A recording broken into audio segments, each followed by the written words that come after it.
पाकिस्तान में आला अदलिया में तैनाती करने वाले जुडिशल कमीशन ऑफ पाकिस्तान ने मंगल को इस्लामाबाद हाई कोर्ट के 3 जजों की मुल्क की दीगर हाई कोर्ट्स में तबादलों की मंजूरी दी तो इस फैसले पर मुख्तलिफ हलकों की जानिब से तनकीद की गई है। इस इजलास के 2 शुरा और कमीशन के रुकन बैरिस्टर गौहर और अली जफर ने बाद में मीडिया से गुफ्तगू करते हुए कहा कि तीनों जजेस की मर्जी के बगैर इंतजामिया ने उन्हें बदनीयती से दूसरी अदालतों में बतौर सजा ट्रांसफर कर दिया है।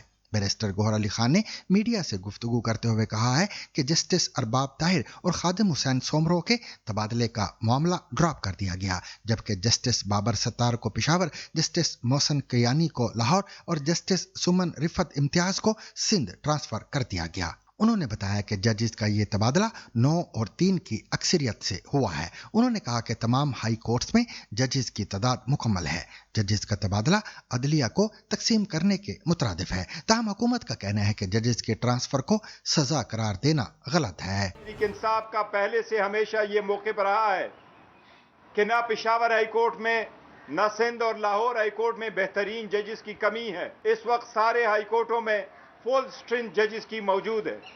ऐसे वक्त में जजेस को ट्रांसफर करना इस अदलिया को मजीद डिवाइड करना है। पेशावर हाई कोर्ट में स्पेसिफिकली वहाँ जजेस की सीनियरिटी मुतासर होगी। पाकिस्तान तहरीक इंसाफ का ये वो मौक़िफ़ रहा है कि सबसे पहले इसके रूल्स फ्रेम